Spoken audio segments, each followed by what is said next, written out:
Hi everybody. I just want to talk to you virtually about some things that you are needing to know about math.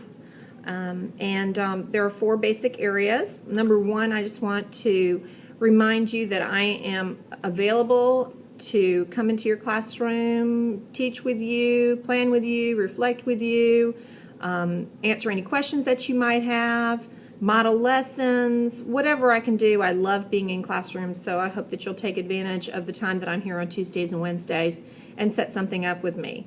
The second thing I want to mention is that we have all of the kits that are in your collaboration rooms. There's an everyday math kit, the 2012 version, and that's what I've been pulling together materials for you, getting those to you when we were meeting prior to this meeting, and making copies of the changes and that kind of thing.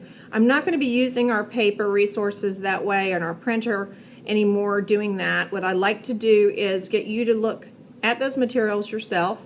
If it says Math Journal page 172A, 172B are new and you need those because your pacing guide has recommended that, feel free to make those copies using that kit's materials. I think that will be easier for everyone. If you need my assistance with any of that or finding any of those materials, please let me know. I'll be happy to do that. The second thing, really the third thing I wanted to mention is that I will continue to make copies of your district common assessments for each unit. That includes the study notes that go with the unit, the addendum, the part A that might be in the assessment book from Everyday Math, the item analyses, and the scoring guidelines. So I will create little packets like that and give those to you prior to you starting to plan that unit.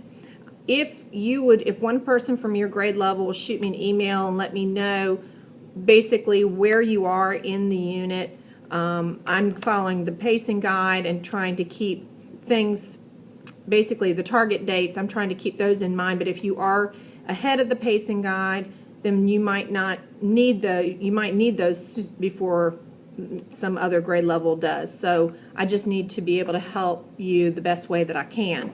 The last thing I want to talk to you about were the textbook adoption materials.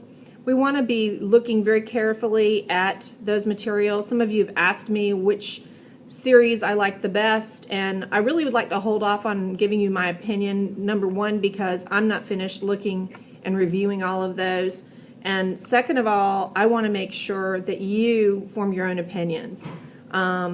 You're the ones who are going to be teaching it, and I want to make sure that you really fall in love with whatever you decide you want to go for. Diane Thomas will give you more information about which one, what your deadlines are, and exactly that kind of thing.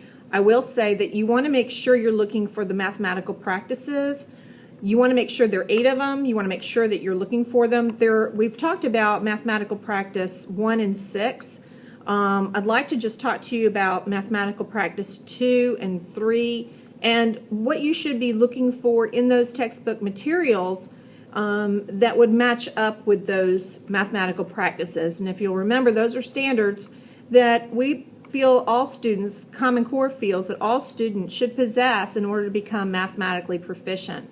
So the first one, number 2, means that we want children to be able to reason abstractly and quantitatively. And what this looks like in a textbook series is that instruction has to be meaning-based. Students must feel that the math makes sense. The instructional program should facilitate development of number sense across all grades. Students need a strong sense of quantity and an understanding of the basis of the number system and the patterns in that system. They need to be involved in problem-solving experiences on a regular basis. Instructionally, the concepts should be taught within context. Symbols always have meaning. Procedural teaching, that is the teaching of a procedure, an algorithm, is tied to an actual context. And lessons and activities in the classroom instruction should emphasize reasoning as opposed to only learning procedures. The Mathematical Practice 3 says that students should be able to construct viable arguments and critique the reasoning of others. This is pretty self-explanatory. What we're looking for in instructional materials is that we want daily lessons and activities to be structured to facilitate and encourage student discourse on a regular basis, so that students think that math instruction involves thinking and discussing and sharing ideas. The units of instruction should include problem-based activities to provide opportunities for students to develop the skills listed in the standard. Students should present their solutions and ideas on a regular basis. Instruction moves students beyond computation with data to the interpretation and analysis of the various displays and measures used with data. So these are just some things to keep in mind. We also there are 4 other mathematical practices that we haven't talked about.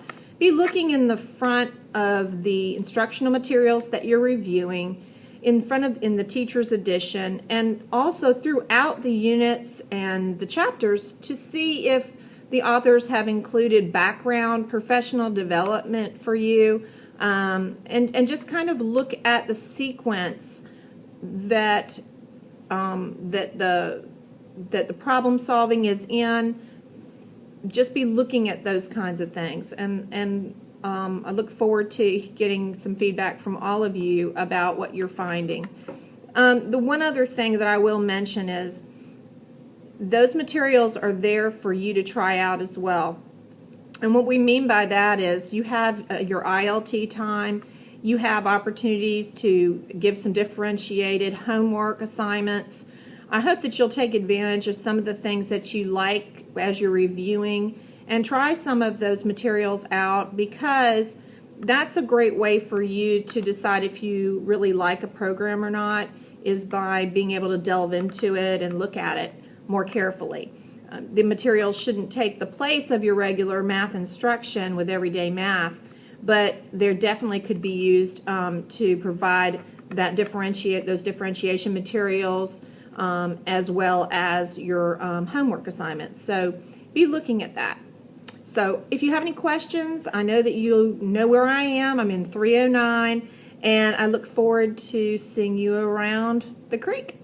Thanks.